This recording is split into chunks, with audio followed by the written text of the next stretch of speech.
What's going on, guys? Welcome back to another episode of The Spookables. I've been waiting forever to do this episode.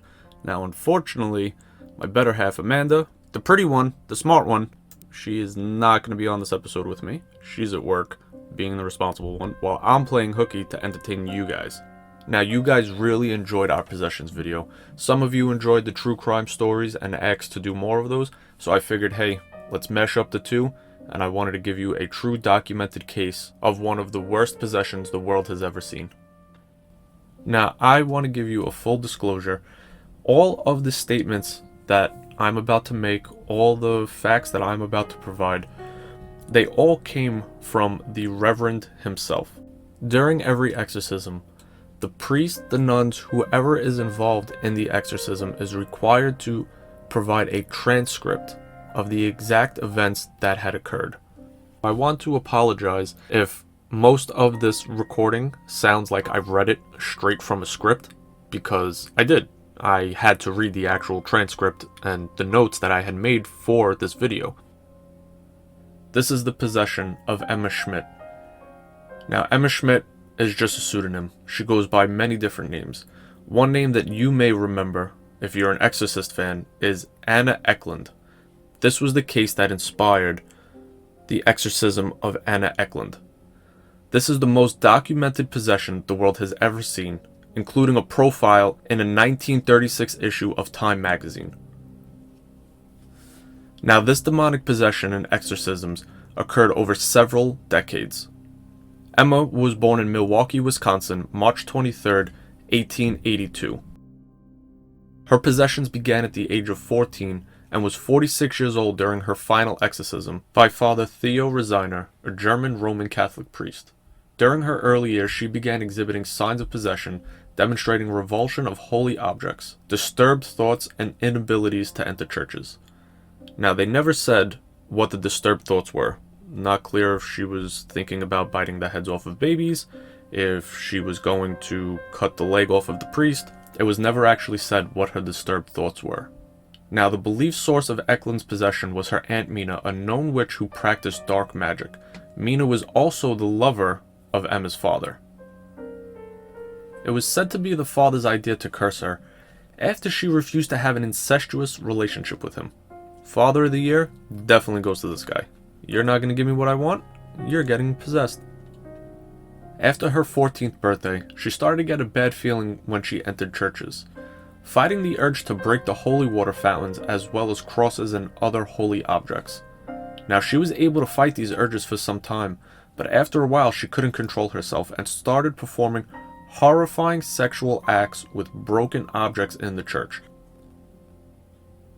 Now, for some reason, her mother allowed this to go on for years. Years she was doing this. It says in the transcript, after years of this, her mother took her to countless numbers of doctors, fearing her daughter was insane.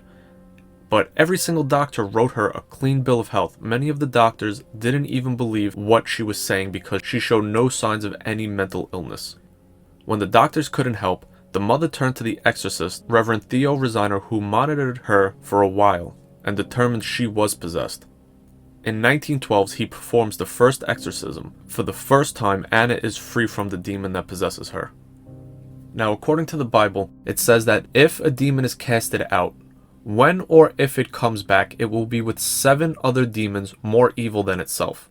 In the summer of 1928, the Reverend is called again and studies Emma. At the end, he decides to carry out a second exorcism. Father Joseph Stinger of Erling, Iowa, a friend of Resiner, suggests that the exorcism be undertaken at a convent owned by the Franciscan sisters. Emma was taken to the convent on August 17, 1928, and reportedly exhibited numerous symptoms, including falling into fits of rage over food that had been sprinkled with holy water without her knowledge, and hissing like a cat. With the help of the Franciscan sisters, the exorcism began on August 18th. The exorcism was reportedly so violent, with Ecklund levitating, howling, and hanging from the doorway. The first session lasted until August 26th, and a second session occurred from the 8th to the 12th. followed by a final 8-day session that lasted from December 15th to December 23rd, 1928. Now during this time, Ecklund refused to eat. She was also vomiting what appeared to be tobacco leaves and other strange objects. Her head, lips, and face reportedly swelled. She was able to speak in languages that she herself had never learned. The exorcism was reportedly so horrifying and her behavior so violent that several of the nuns in the order had asked to be relocated to a different convent after the possession concurred. Now that's one thing that you really need to take into consideration.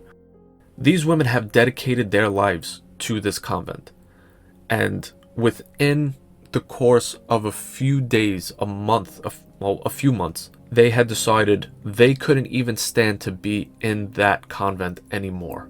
They needed to be relocated. Imagine uprooting your entire life because what you had witnessed was so horrifying. You couldn't stand to be in the building anymore. Now, reportedly, things got worse when prayers were increased. The demon caused vomit, urine, and excrement to be thrown from Anna's body. Now, it was reported that she was doing this so often they were filling up 5 to 10 buckets a day. After a while, local farmers and people that lived in the towns nearby showed up at the convent, understanding that there was an exorcism. After hearing howls and grunts and screams coming from Anna, many people fled in fear. Now, it was reported that several demons have taken possession of Anna's body, as her voice changed as each demon spoke, as well as 2 human spirits that the Reverend had recognized, her aunt and father's mistress, Mina, and her father. When the priest spoke to the spirit of the father, this is what he had learned.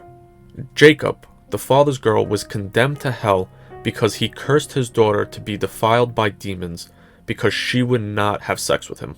We do not know if he was successful, but once in hell, the devil gladly allowed Jacob to continue his molestation of his daughter, despite the fact that he was no longer among the living. Mina was condemned to hell because she had led a prolonged immoral life. She also killed 4 children while she was alive. So now here is some of the paranormal phenomenon that occurred during the 23-day-long exorcism.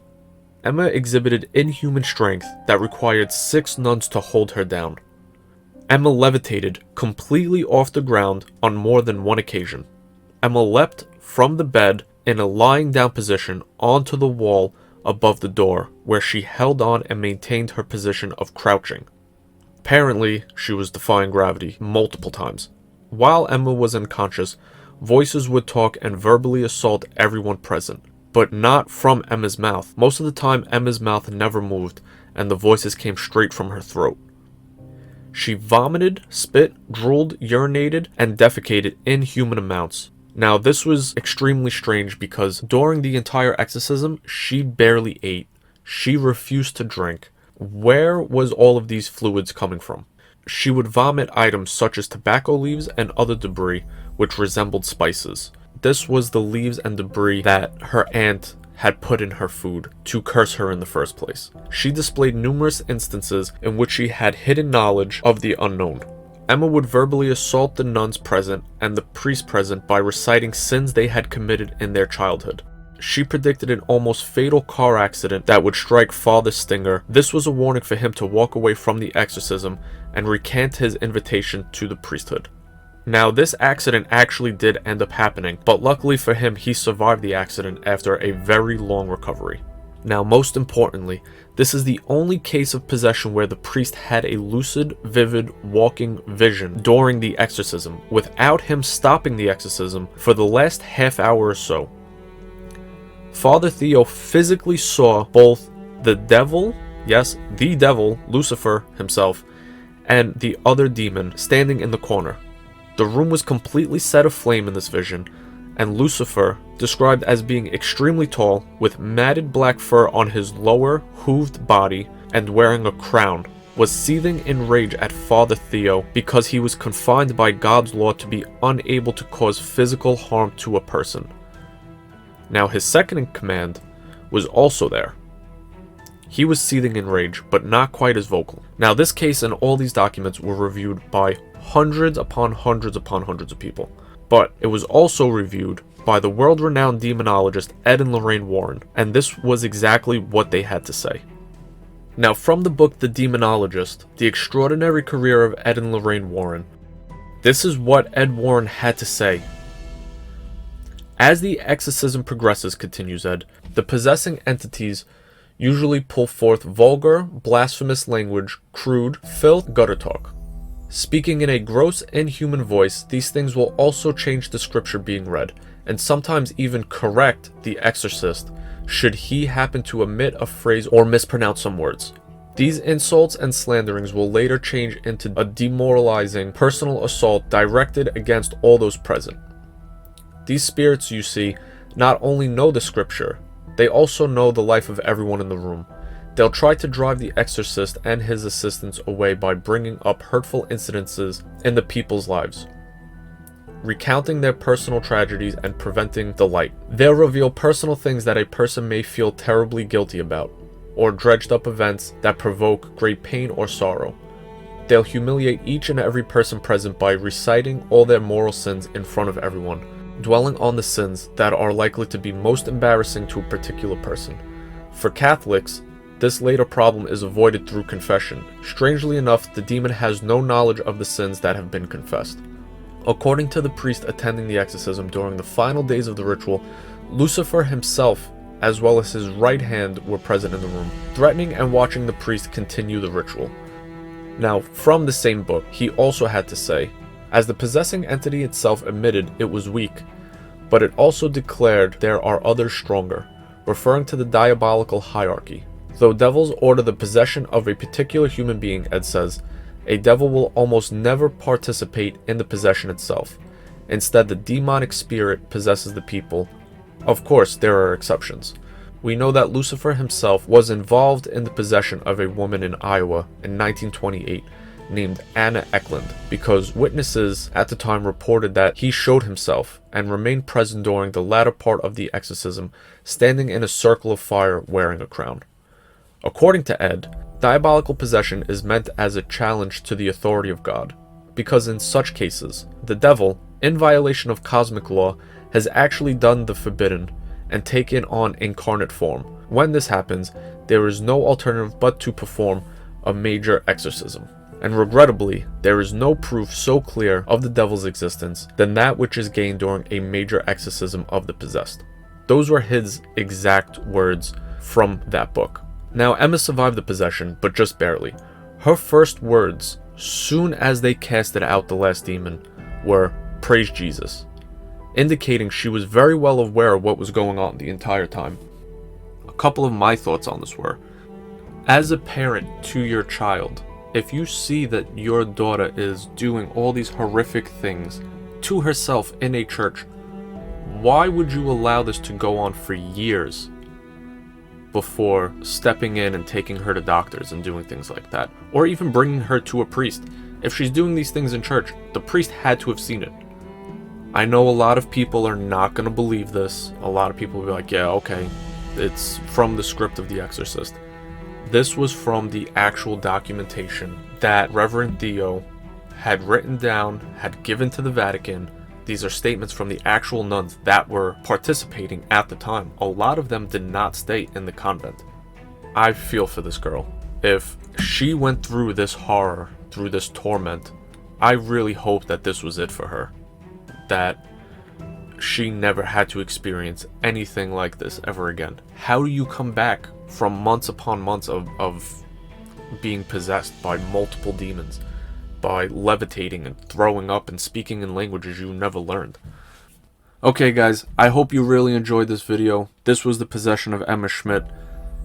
I would love to hear your comments down below.